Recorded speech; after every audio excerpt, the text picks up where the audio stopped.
Have you ever noticed that the most beautiful things in life are never completely full? A piece of music isn't made only of notes. It's also made of the silence between them. A meaningful conversation isn't remembered because someone talked without stopping. It's remembered because there were moments when both people simply sat in silence, understanding each other without words. Part 1. Space gives meaning. Even this very book would be impossible to read if every word were squeezed together without spaces. There would be no rhythm, no meaning, no place for your mind to breathe. Yet, strangely, when it comes to our own lives, we believe the opposite. We fill every hour with work, every quiet moment with our phones, every empty space with another task. We fear that if we stop moving, we'll fall behind. But the Japanese philosophy of Ma begins with a simple idea. Space is not empty.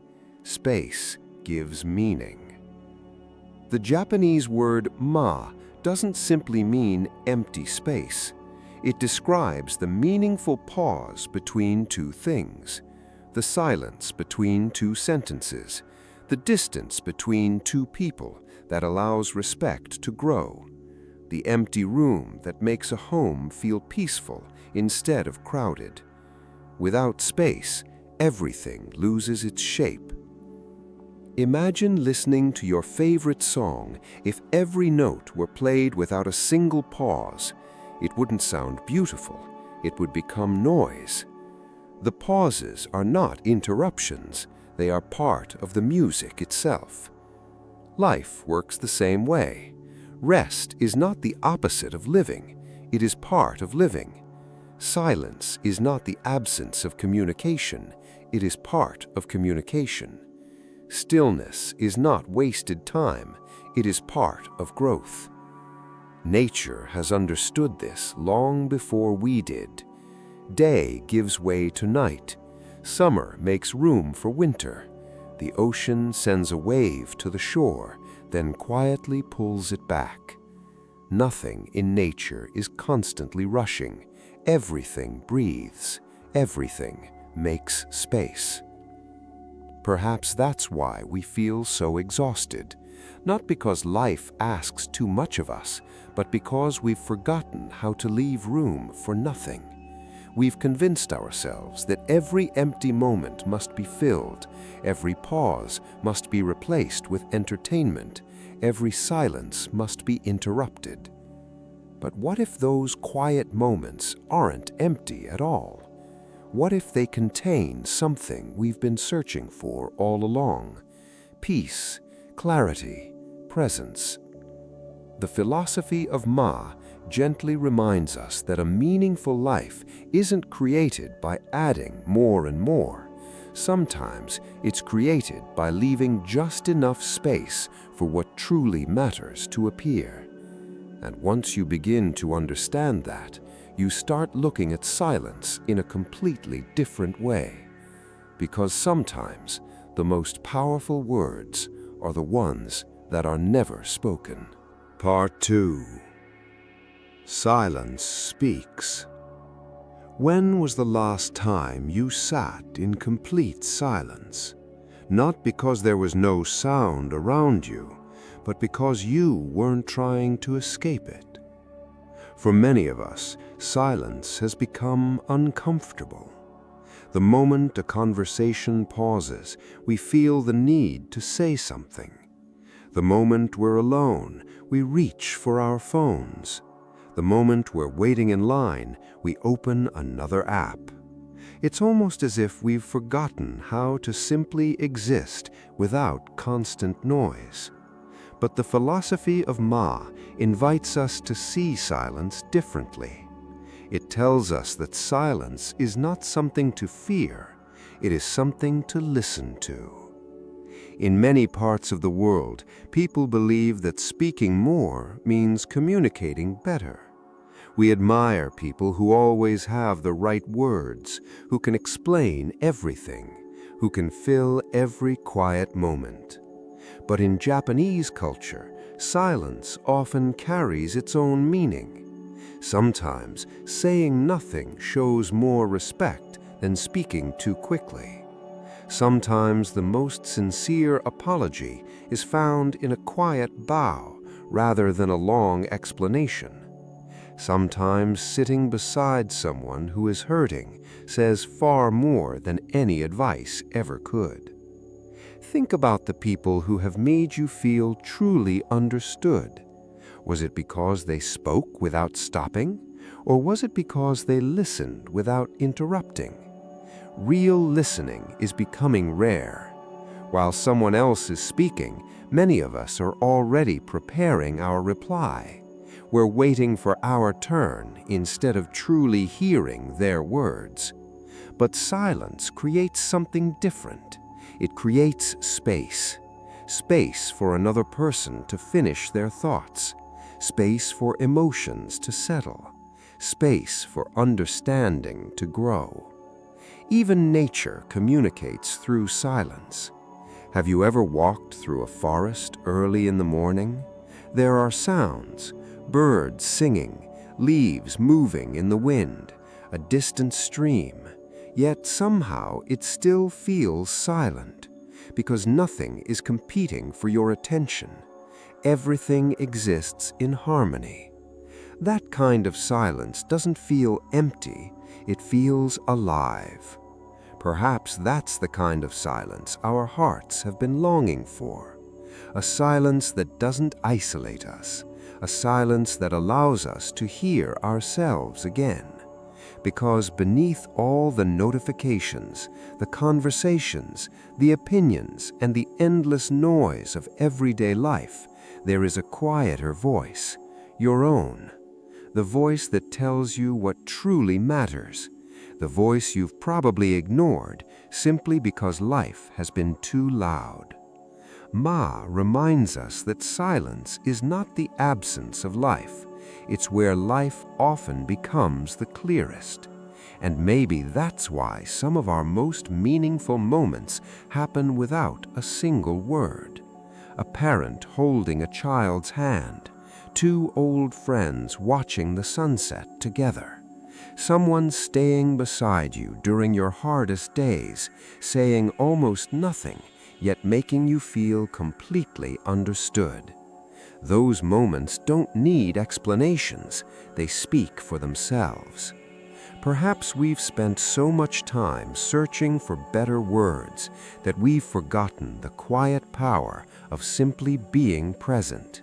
Because sometimes the greatest gift you can give another person is not your advice, it's your attention. And once you begin to understand the language of silence, you'll discover that even an empty space can be filled with meaning. Part 3. Empty space isn't empty. Walk into a traditional Japanese home for the first time, and you might think something is missing. There isn't furniture in every corner. The walls aren't covered with decorations. There aren't shelves overflowing with objects. Everything feels simple, calm, open. To someone unfamiliar with this style, the room can almost seem unfinished. But it isn't unfinished at all. It's intentional. Because in the philosophy of Ma, empty space is never considered wasted space. It's part of the design. It's what allows everything else to be noticed. Imagine standing in an art gallery. If every painting were placed right next to another, covering every inch of the wall, would you truly appreciate any of them? Probably not. Your eyes would become overwhelmed.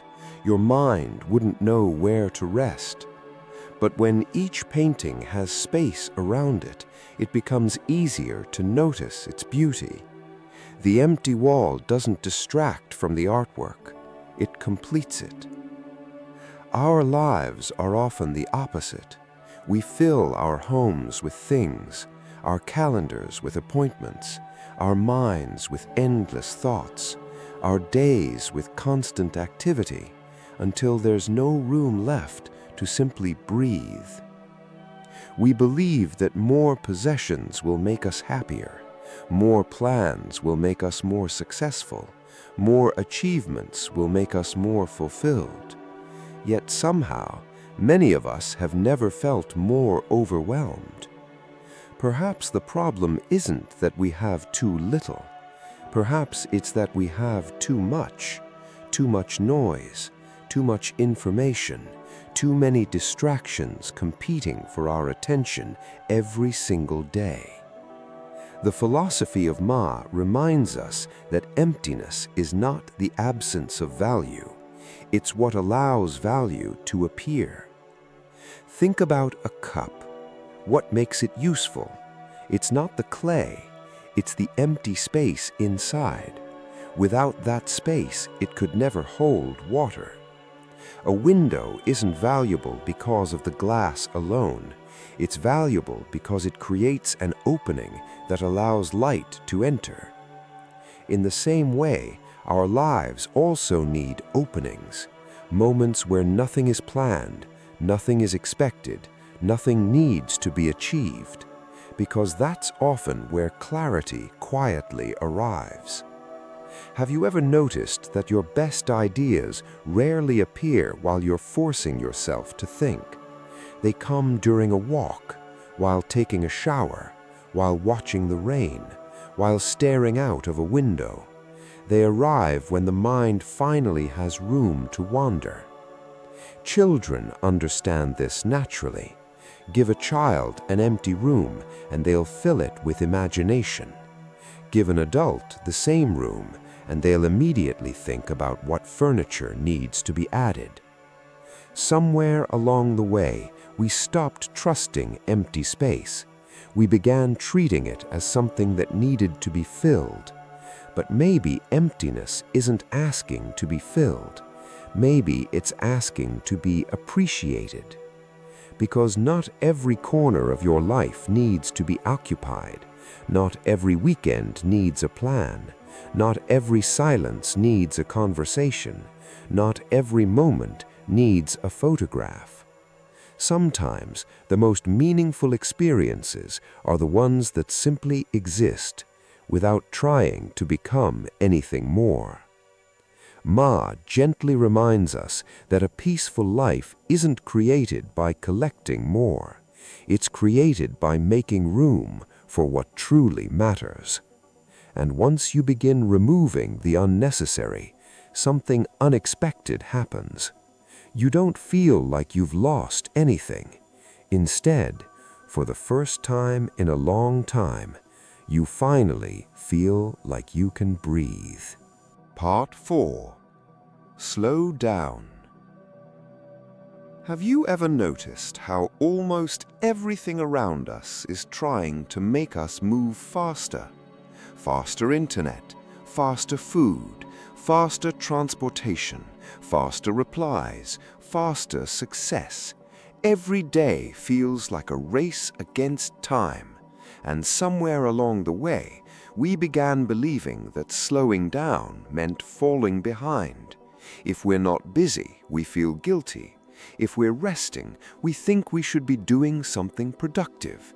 If we're doing only one thing at a time, we wonder if we're wasting our day. But the philosophy of Ma quietly asks a different question. What if the life you're rushing through is the very life you're trying to enjoy? Think about your happiest memories. Were they moments when you were rushing? Probably not. They were ordinary moments, sharing a meal with someone you love, watching the rain through a window, walking beneath the trees on a quiet evening, laughing until you forgot to look at the time. Those moments were never valuable because they were productive. They were valuable because you were fully present. In Japan, there is great beauty in moving slowly with intention. A traditional tea ceremony can take a long time. Every movement is calm, every gesture has meaning, nothing is hurried. To an outsider, it might seem unnecessary, but that is exactly the point. The ceremony isn't about making tea quickly, it's about experiencing the moment completely. The same idea appears throughout nature. The sun doesn't rush to rise. Flowers don't bloom overnight. A river never hurries toward the ocean. Yet everything arrives exactly when it should. Nature never mistakes speed for progress. Perhaps we do. We've become so focused on reaching the next goal that we rarely notice where we already are. While eating breakfast, we're thinking about work. While working, we're thinking about the weekend. While spending time with family, we're checking our phones. Our bodies are in one place, our minds are somewhere else. And then we wonder why life feels like it's passing so quickly. The truth is, time doesn't move faster as we grow older. Our attention simply becomes more divided. The less we are present, the faster life seems to disappear. Ma reminds us that slowing down isn't about doing less, it's about noticing more. The warmth of sunlight on your face, the sound of birds outside your window, the aroma of fresh coffee in the morning, the smile of someone sitting across from you. These moments happen every day, yet we often miss them because we're already thinking about what comes next. Perhaps happiness has never been hiding in the future. Perhaps it has been quietly waiting inside the present moment. All it asks from us is our attention. The next time you drink a cup of tea, don't rush to finish it. The next time you take a walk, leave your phone in your pocket. The next time someone speaks to you, listen as though there is nowhere else you need to be. These small moments may seem ordinary, but together they become a different way of living. Because a meaningful life isn't built by racing from one achievement to another. It's built one fully lived moment at a time. And once you learn to slow down, you begin to notice something beautiful. Life was never moving too fast. We were. Part 5. Relationships need space. When we care about someone, our first instinct is often to hold on tightly. We want more conversations, more time together, more reassurance, more certainty. We believe that the closer we become, the stronger the relationship will be. But have you ever noticed what happens when you hold something too tightly? A handful of sand slips through your fingers. A butterfly cannot spread its wings. Even a beautiful flower begins to lose its shape. Sometimes love doesn't disappear because there wasn't enough closeness. Sometimes it disappears because there wasn't enough space. This is one of the quiet lessons hidden inside the philosophy of Ma. Real connection doesn't grow from constant presence. It grows from mutual respect. Respect for another person's thoughts, their emotions, their silence, their individuality. In Japanese culture, space is often seen as a form of kindness. It allows people to breathe, to reflect, to simply be themselves without the need to perform. Perhaps that's why the strongest relationships are rarely the loudest ones. They're often the calmest, the ones where silence doesn't feel awkward, where two people can sit together without needing to fill every moment with conversation, where understanding exists even when words don't. Think about someone with whom you feel completely comfortable, a close friend, a parent, a grandparent, or someone you deeply love. Do you constantly worry about entertaining them? Probably not. Sometimes you simply sit together, sharing the same space, and somehow that feels enough. That is the beauty of Ma. It reminds us that presence is more valuable than performance. Many relationships begin to struggle because we expect another person to fill every empty space in our lives. We expect them to make us happy, to remove our loneliness, to understand every feeling without explanation. But no relationship was ever meant to carry that weight.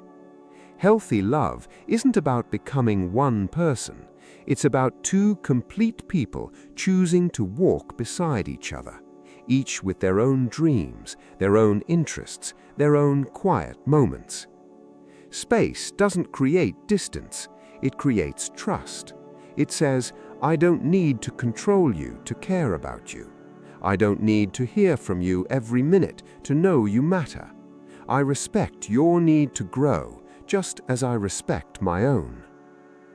Perhaps that's why some of the strongest bonds become stronger over time, not because people never spend time apart, but because they know that distance doesn't weaken genuine connection.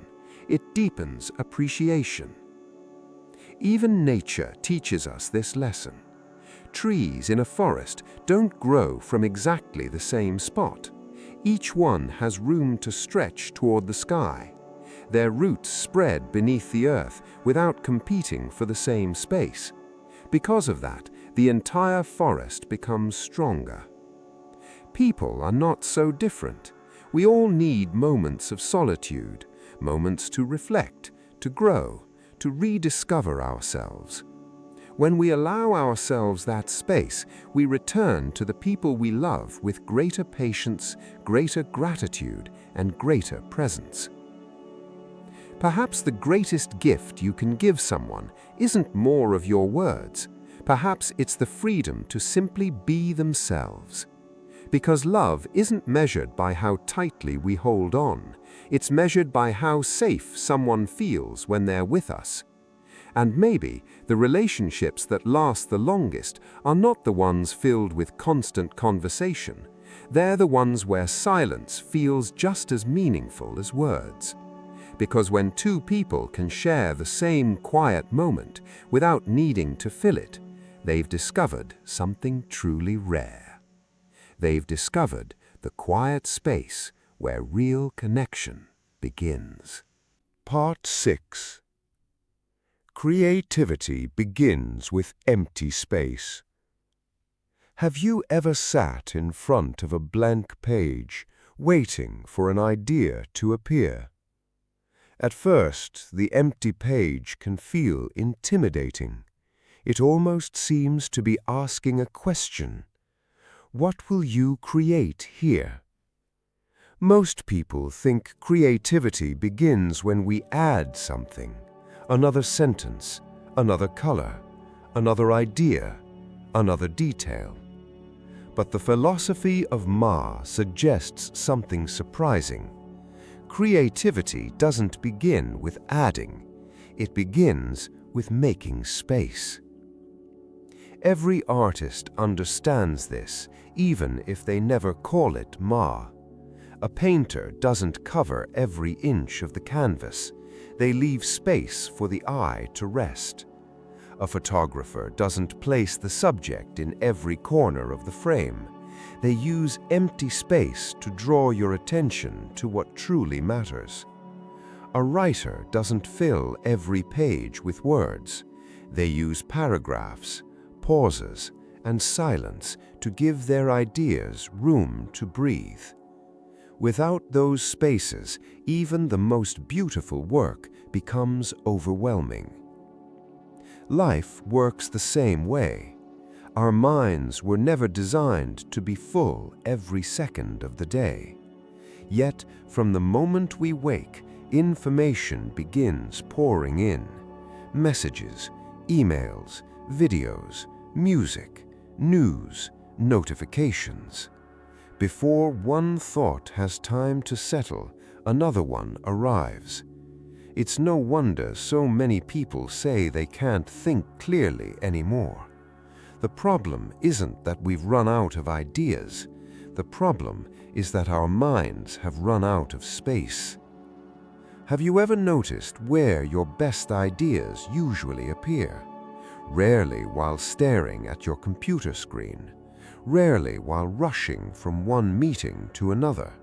Instead, they arrive unexpectedly, during a quiet walk, while taking a shower, while watching the clouds drift across the sky, while sitting by a window with nothing to do. Those moments seem unproductive, yet they're often the moments when our minds become the most creative. Because creativity doesn't grow in constant noise, it grows in stillness. Nature quietly demonstrates this every day. A seed doesn't become a tree overnight. It spends weeks growing beneath the surface where no one can see it. That invisible space isn't empty. It's where life is preparing itself. Our ideas need that same kind of space. They need silence, patience, time to grow without being interrupted.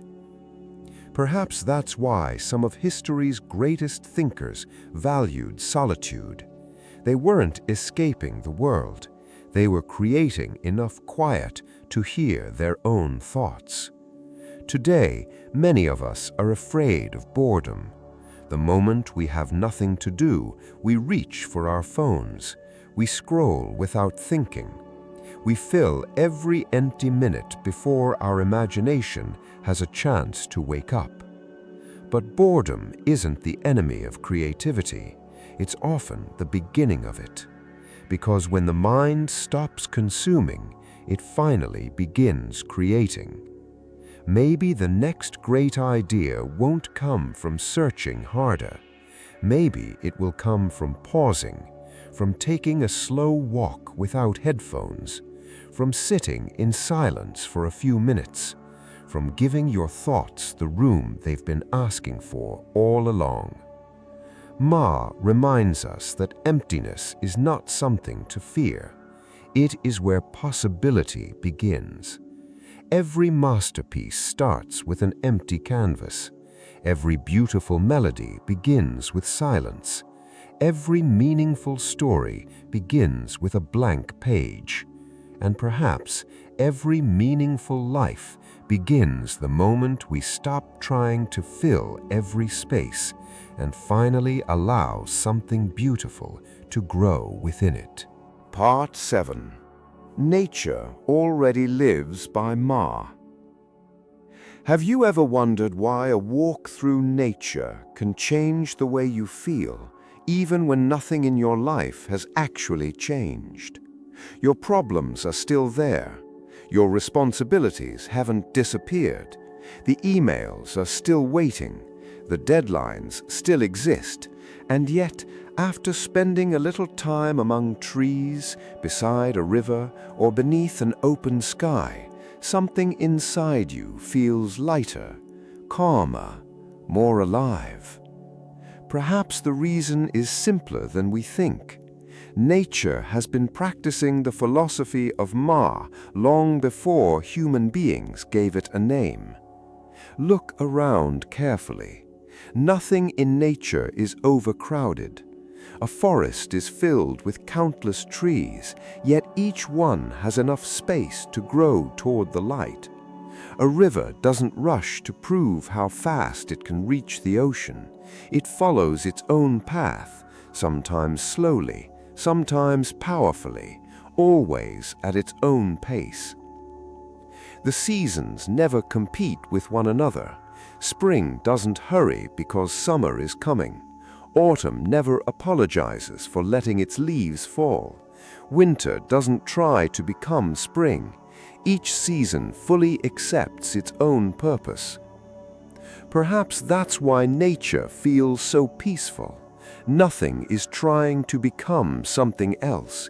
Everything simply becomes what it was meant to be. Now compare that with the way many of us live. We compare our careers, our appearance, our relationships, our achievements, our lives. We feel guilty for resting. We rush through moments that deserve our attention. We constantly wonder if we're doing enough, earning enough, becoming enough. It's exhausting. And maybe that's because we've forgotten that we're part of nature too. We expect ourselves to bloom every day of the year, but even the strongest tree spends months standing completely bare. From the outside, it looks as though nothing is happening. Its branches are empty, its leaves have fallen. It almost seems lifeless. But beneath the ground, its roots continue growing, preparing quietly for another spring. Our lives have seasons too. There are seasons of growth, seasons of change, seasons of rest, and seasons where everything feels uncertain. The mistake we often make is believing. Part 8. Why we feel exhausted. Have you ever reached the end of the day and wondered why you're so tired? Not because you spent hours doing physical work, but because your mind simply feels heavy. You've answered messages, checked emails, scrolled through social media, switched between dozens of conversations, made countless small decisions, and somehow, even after sitting in a chair for most of the day, you feel completely drained. For many of us, this has become normal. We tell ourselves that adulthood is supposed to feel this way, that being constantly busy is a sign of success, that if we're exhausted, we must be working hard enough. But what if exhaustion isn't coming from doing too much? What if it's coming from having no space to breathe? The philosophy of Ma suggests that our minds need empty space just as much as our lungs need fresh air. Without it, everything begins to feel crowded. Think about your phone for a moment. How many notifications appear every day? Messages, emails, videos, news, advertisements, reminders.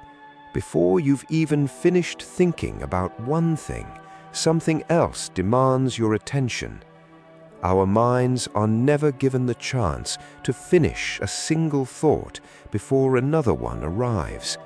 It's like trying to listen to 10 different songs playing at the same time. Eventually, everything becomes noise. Perhaps that's why so many people say they can no longer focus the way they used to. It's not because they've become less intelligent. It's because their attention has been divided into hundreds of tiny pieces. The human mind was never designed to carry this much stimulation without rest. Nature never works this way. A lake becomes clear only when the water is still. If the surface is constantly disturbed, you can never see what's beneath it. Our minds are no different.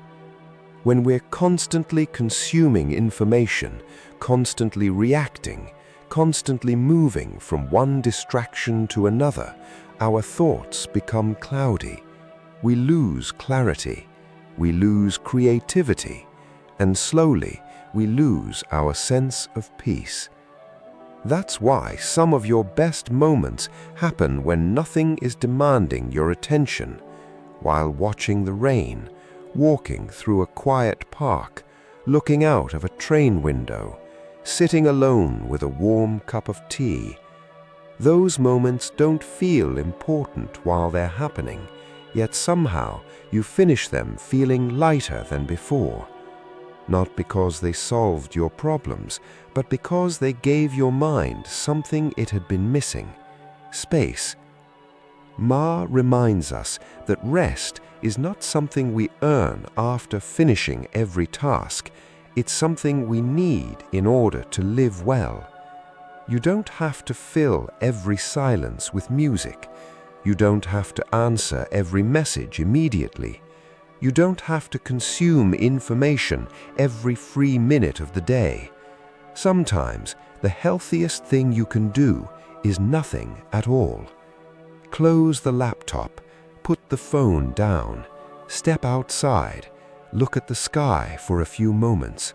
Let your thoughts arrive without chasing them away. At first, it may feel unfamiliar, even uncomfortable, but slowly you'll begin to notice something. Your mind becomes quieter, your breathing becomes slower, and the constant feeling of rushing begins to disappear.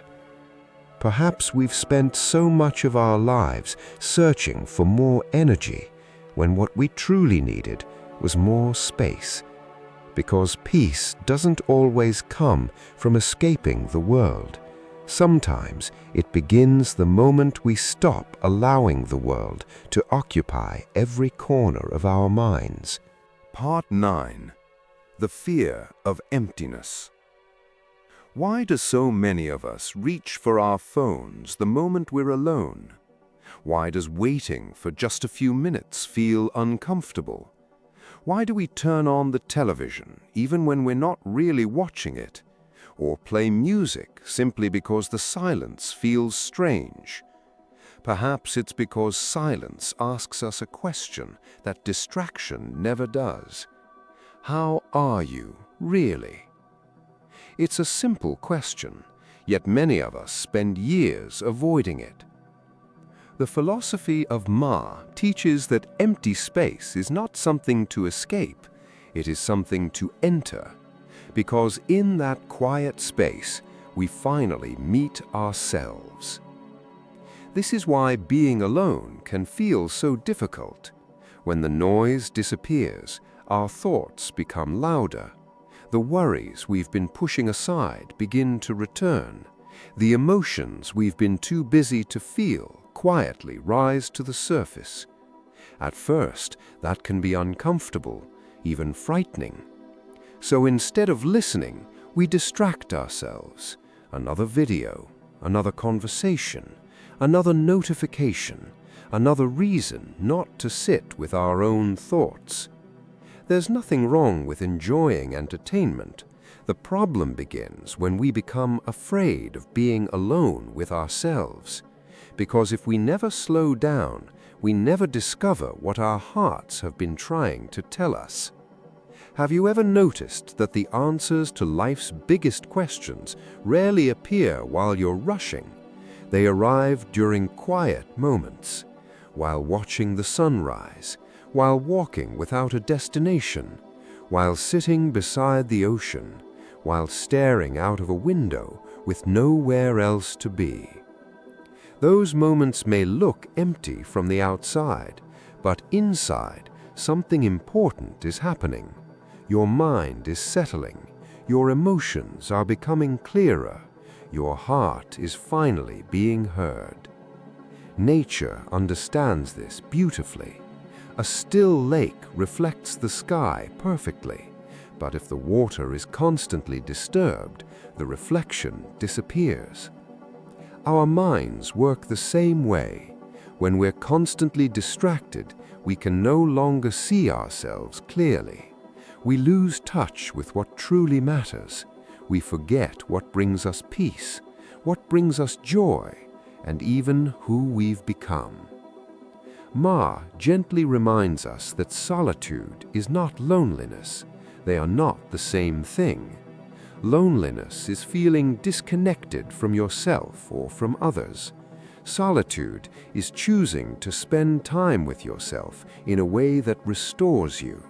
One drains your energy, the other quietly gives it back. Perhaps that's why some of the wisest people in history valued moments of silence, not because they had nothing to do, but because they understood that clarity cannot grow in constant noise.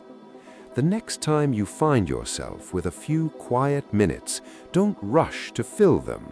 Leave your phone where it is. Look around. Take a slow breath. Listen to the sounds around you, and then listen to the thoughts within you. At first, you may discover worries you've been avoiding, but if you stay a little longer, you may also discover something else: gratitude, clarity, hope, a quieter version of yourself that has been waiting patiently beneath all the noise. Perhaps the emptiness you've been trying to escape has never been empty at all. Perhaps it has been holding the peace you've been searching for. And once you stop fearing those quiet spaces, you begin to realize that they were never there to make you feel alone. They were there to help you find your way back to yourself. Part 10. Living with Ma. After everything we've explored together, one question still remains. How do we actually live this way? It's one thing to admire the philosophy of Ma. It's another thing to carry it into an ordinary Monday morning. Because real wisdom isn't measured by how much we understand.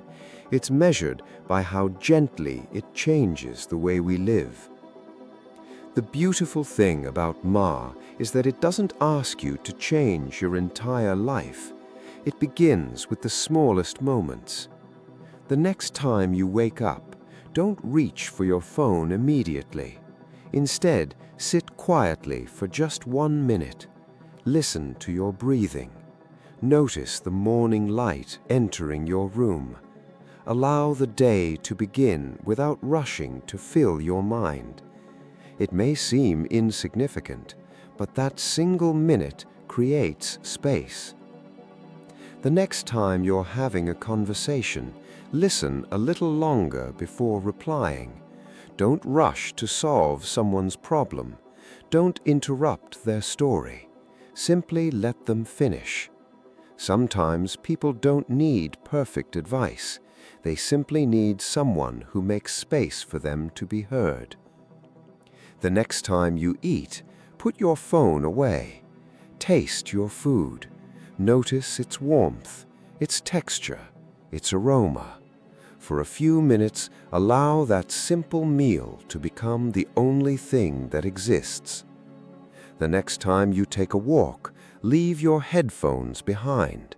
Listen to the wind, the birds, the footsteps beneath you. You may discover that the world has been speaking to you all along. You were simply too busy to hear it. Perhaps the greatest lesson of Ma is not about silence or empty rooms or Japanese architecture. It's about attention. Wherever your attention goes, your life quietly follows. If your attention is always scattered, life begins to feel scattered. If your attention is always rushing toward tomorrow, today slowly disappears. But when your attention returns to this moment, life becomes richer, not because the world has changed, but because you have. Many of us spend years searching for peace in distant places, a better job, a bigger house, another vacation, another achievement, believing happiness is waiting somewhere ahead. But Ma gently whispers a different truth. Peace isn't something you chase, it's something you make space for. It has always been available, hidden inside the pauses you keep skipping, inside the quiet mornings, inside the slow walks, inside the conversations where you truly listen, inside the moments when you stop trying to be somewhere else. Perhaps the life you've been searching for isn't waiting in the future. Perhaps it's already here, covered beneath layers of hurry. Before we finish, I'd like to leave you with one final thought. Imagine looking back on your life many years from now.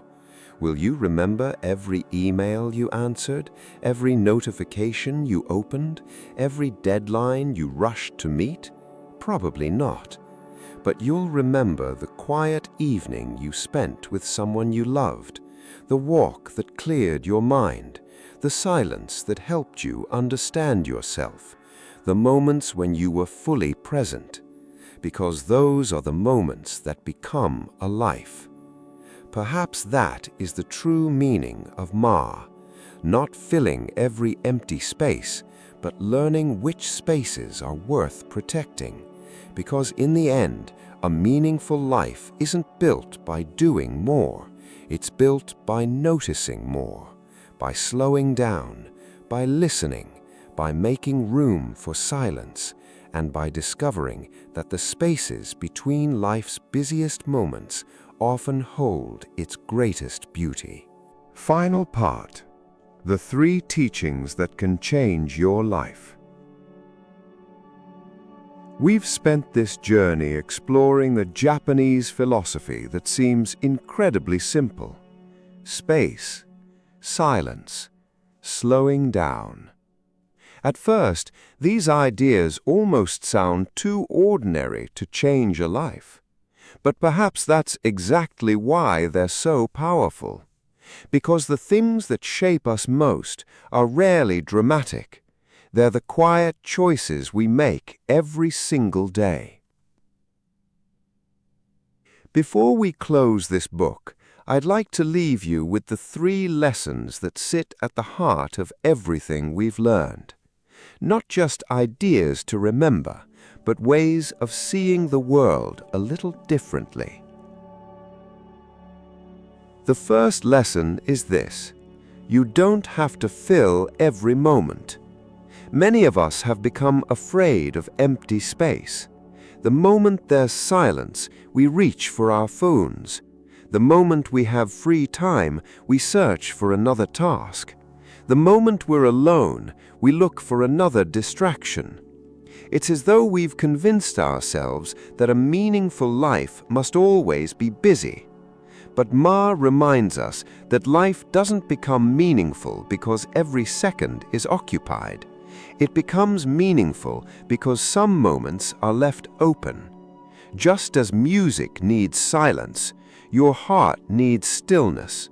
Just as a painting needs empty space, your life needs room to breathe. Perhaps rest has never been the reward for working hard. Perhaps rest has always been part of living well. The second lesson is this: the most beautiful things cannot be rushed. Look at nature. A flower blooms when it's ready. The seasons change without urgency. The sunrise never hurries to reach the sky. Yet somehow, everything arrives exactly when it should. Only human beings believe they must constantly race against time. We rush conversations. We rush meals. We rush relationships. We even rush our own healing. And then we wonder why life feels like it's slipping through our fingers. Ma gently reminds us that what truly matters always asks for time. Trust takes time. Wisdom takes time. Love takes time. Healing takes time. Becoming yourself takes time. Perhaps the life you're trying so hard to reach isn't waiting at the finish line. Perhaps it's unfolding quietly in the pace you've been trying to escape. And finally, the third lesson: peace already exists. You don't have to earn it. You don't have to buy it. You don't have to wait until everything in your life is perfect before you deserve it. Peace has always been there, hidden inside ordinary moments. The first sip of tea on a quiet morning, the sound of rain against your window, the smile of someone you love, the feeling of sunlight warming your face, a deep breath after a difficult day, the silence between 2 people who understand each other completely. These moments don't ask us to become someone else. They simply ask us to notice them. Perhaps that's the greatest tragedy of modern life. Not that peace is difficult to find, but that we're often moving too fast to see it. Before we end, I'd like to leave you with one final reflection. Imagine your life as a beautiful piece of music. If every note played without stopping, there would be no melody, only noise. The pauses are what make the music beautiful. Perhaps the same is true for your life. Perhaps the spaces you've been trying to eliminate, the quiet mornings, the slow walks, the peaceful evenings, the moments when nothing extraordinary happens, are actually holding everything together. Maybe happiness has never been hiding inside having more. Maybe it has always been waiting inside noticing more. Because in the end, Ma is not really about empty rooms, or silence, or Japanese design. It's about remembering something we've quietly forgotten. Life isn't asking us to do more. It's asking us to be more present, to listen a little longer, to slow down a little more, to leave enough space for beauty to find us. Thank you for sharing this journey with me. If this book has given you even one new way of looking at your own life, don't let it end with this video. Carry these ideas into tomorrow. Leave a little more space in your day, a little more silence in your mind, and a little more kindness in the way you treat yourself. Because sometimes the smallest pause can change the entire rhythm of a life. And if you enjoy discovering timeless wisdom through books that gently transform the way we think, live, and grow, you're always welcome here at BookBite. Until next time, take a slow breath, look around, and remember, the most meaningful parts of life are often found in the spaces we almost forgot to notice.